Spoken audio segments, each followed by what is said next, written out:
आम्ही काय म्हटलं आहे, जर आत्महत्या केल्यापेक्षा कापा ना. रोज जर 12-13 शेतकरी आत्महत्या करत असेल आणि सरकार तरी जागा होत नसेल, का आहे का मुळापासून धोरणं बदलवले पाहिजे. आणि मग असं होत नसेल तर मला वाटते रोज 12 जण मेल्यापेक्षा एखादा कापाले काय हरकत आहे. ती वेळ येणारच आहे आणि आणलीच पाहिजे. म्हणजे तुमची जर एवढी मस्ती असेल, या पद्धतीनं 3,000 सोयाबीन विकावं लागतं, एक खरेदी केंद्र सुरू नाही. काय गुन्हा केला शेतकऱ्यांना? 6,000 रुपये क्विंटलनं कापूस विकावं लागतं. म्हणजे तुम्ही हमीभावाच्या 20% बोनस देता म्हणून सांगितलं होतं देवा भाऊनं. 20% बोनस तर भेटलंच नाही. 3,000 सोयाबीन विकावं लागतं, 6,000 सोयाबीन विकावं लागतं. कापाचं नाही तर काय करायचं? काल तुम्ही बुलढाण्याच्या सभेत असे म्हणाले की वतनदारी बंद केली म्हणून संभाजी राजेंना शासनाकडून मारले गेले, त्यामुळे या वक्तव्यामुळे नवा वाद निर्माण होतोय. आणि माझं काय मत आहे का वतनदारी छत्रपती शिवरायांनी जिजाऊच्या म्हणजे नुसार ते बंद झाली. वतनदारी म्हणजे काय होती तर शेतकऱ्याचा हिस्सा वतनदाराला द्यावा लागत होता आणि तो मग वेगवेगळ्या मोगलशाहीला देत होता. आता 4 क्विंटल का जर धान्य झालं तर ते शेतकऱ्याचं अधिक धान्य वतनदाराकडे जात होतं. आणि ती वतनदारी सगळी आम्ही पाहतोय आपल्याच लोकांची होती आणि ते बंद केली. आणि नेमकं शिरकेत ते वतनदारी एकंदरीत जो इतिहास समोर आहे त्याच्यानुसार मी बोललो का वतनदारीसाठीच वाद झाला ना शिर्केंसोबत. आणि वतनदारीचा वाद झाला नसता किंवा संभाजीराजांनी ते वतनदारी दिली असती तर सुगावा लागला नसता. सुगावा लागला नसता तर संभाजीराजे सापडले गेले नसते. आखरी प्रत्यक्ष जरी औरंगजेबाची तलवार होती, अप्रत्यक्षरित्या शिर्केच होते ना जबाबदार. आणि मग वतनदारी सासऱ्याला न देणारे राजे असे राजे आम्हाला पाहिजे का? नातं गोतं सगळं बाजूला ठेवून सासऱ्याला सुद्धा वतनदारी दिली नाही, कारण तो स्वराज्यातला जो कायदा होता, स्वराज्यातले जे नियम होते ते तोडले नाही. आणि शेतकऱ्यासाठी संभाजीराजे शेवटपर्यंत झटत राहिले. कदाचित ते वतनदारी दिली असते, शेतकऱ्याचे अर्धे पैसे केले असते तर जाऊन जाऊन राज्य सुरक्षित राहिलं असतं, संभाजीराजे सुरक्षित राहिले असते. पण त्यांनी ते केलं नाही. राजा असा असला पाहिजे.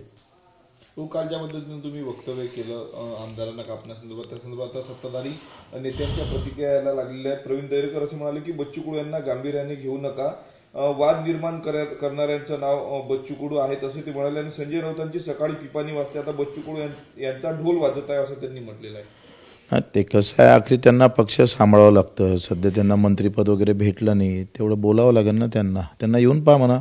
जा कोकणात काय हाल आहे आंबा उत्पादक शेतकऱ्याचे, काजू उत्पादक, त्या मच्छीमारांचे काय हाल आहे, आम्ही सगळे पाहून आलो आहे. बोलायला काय जातं आहे, पक्षाची गुलामीत राहणारे लोक आहे. आणि आम्ही सांगितलंच का या पक्षागिक्षाची निष्ठा सोडून टाका. बच्चू कडूवरही निष्ठा ठेवू नका. आपल्या मायबापावर निष्ठा ठेवा, आपल्या भूमीवर निष्ठा ठेवा. या नेत्यांवरची निष्ठा आता बंद केली पाहिजे लोकांनी ठेवणं. हे कोणाचेच नाही, कोणाचे होऊ शकत नाही. हे यांचे होतात, यांच्यासाठी पक्षप्रिय आहे, सामान्य जनता प्रिय नाही. दरेकर त्याच्यातलाच एक भाग आहे, ते निष्ठावान आहे भाजपचे. नितेश राणे असं म्हणाले की बच्चू कडूंना वेगळ्या पद्धतीची हवा लागलेली दिसते, देवाभाऊ काळजी घेतील. राणेचं काय, राणे म्हटलं म्हणजे काय झालंय, ते इकडे हिंदुत्वावर बोलतं आणि तिकडे कोणत्या इथे राजस्थानमध्ये जाऊन नमाज पडतंय. म्हणजे दोनही टपले वाजवणारा माणूस आहे. नितेश राणेंनी माहीत नाही शेती कशी करावं लागतं, काय काय तिथे झड घ्यावं लागतं. बापदादाची भेटलेली इस्टेट आहे, तिथं भेटलेलं पद आहे आणि त्याच्यामुळं त्यांना शेतकऱ्याची कदर काय. रत्नागिरीतला शेतकरी, सिंधुदुर्गातला शेतकरी कसा मरतं बघावं. तिथं जा काय हाल आहे तर पाहिलं पाहिजे. तुम्ही पक्षच सांभाळायचा आहे, मंत्रिपद सांभाळायचं आहे तुम्हाला, लोक कुठे सांभाळायचे आहे. भाऊ, गुवाहाटीला जाऊन आलेले लोक नरकासूर आहे आणि नरकासुराप्रमाणे त्यांचा अंत होईल असा एकनाथ शिंदेंवर संजय राऊतांनी टीका केलेली आहे. आणि सोबत एकनाथ शिंदेची आज जयंती आहे असं देखील म्हटलं. आता राऊतांचा एकनाथ शिंदेवर केलेला वार, त्या संदर्भात पक्षांतर्गत असलेले त्यांचे बयान आहे. मला असं वाटते का आम्ही जे बयानबाजी करतोय शेतकऱ्याच्या प्रश्नाच्या व्यतिरिक्त, दिव्यांग असन, शेतकरी असन, मेंढपाळ आणि मच्छीमार या व्यतिरिक्त आम्ही कुठंच बोलायचं ठरलं नाही. तुम्ही शेतकऱ्याच्या बाबत बोलत असाल तर आम्ही बोलू. राऊतांना काय म्हटलं, शिंदे राऊतांना काय म्हणतंय, रामदास परबला काय म्हणत होते, परब रामदासांना काय म्हणत होते, याच्याशिवाय मीडियाजवळ आहे काय चारा. आता आम्ही वक्तव्य केलं म्हणून त्या सभेतलं आम्ही बाकीचं बोललो ते मीडियानं दाखवलं नाही, परंतु कापा तोळा त्याच्याशिवाय मीडिया दाखवत नाही. मानसिकता मीडियाची ही झालेली आहे. त्याच्यामुळं आज जे दुःख आहे, तुम्ही सांगा 500 रुपये क्विंटलनं सोयाबीन विकावं लागतं. विदर्भातले मुख्यमंत्री आहे, त्यांच्या काही वेदना जाणार का नाही, त्या वेदना आपण मांडणार का नाही मांडणार, हे सगळं कोण मांडेल, कसा जगत असेल तो शेतकरी. लागलेले पैसे सोडा हो, म्हणजे पैसे निघाच्या ऐवजी आता कर्जात डुबलेला आहे तो डबल, आणि तरी यांची योग्य वेळ येत नाही. आम्ही बोललं तर तुम्हाला वाईट वाटतं, आणि इथं शेतकरी मरते तर त्याचं वाईट कोणाला वाटत नाही. नालायकी आहे सगळी. भाऊ, प्रज्ञासिंग ठाकूर यांनी असं म्हटलं, जर तुमची मुलगी परधर्मीय मुलासोबत पळून गेली असेल तर तिचे हातपाय तोडा, असा सल्ला तिने मुलींच्या पालकांना दिला आहे. कसं पाहता या वक्तव्याकडे? भाजपच्या माजी खासदार आहे आणि नेहमीच वादग्रस्त वक्तव्याने चर्चेत असतात.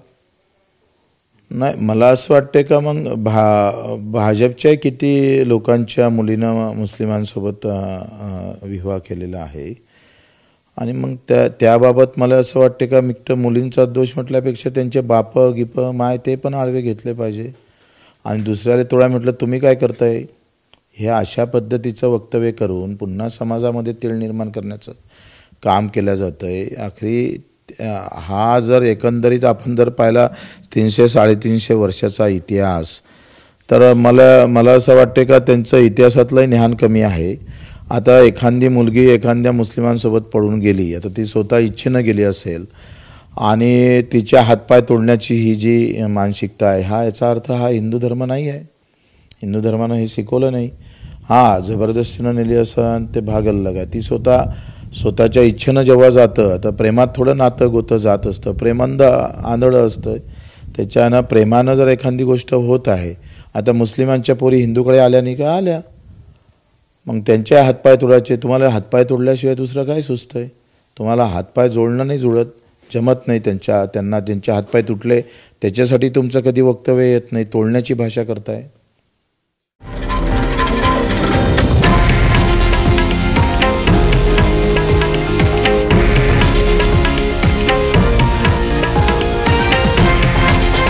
हे आहे देशातील नंबर 1 न्यूज नेटवर्क, आणि आपण पाहत आहात TV9 मराठी, एकमेव.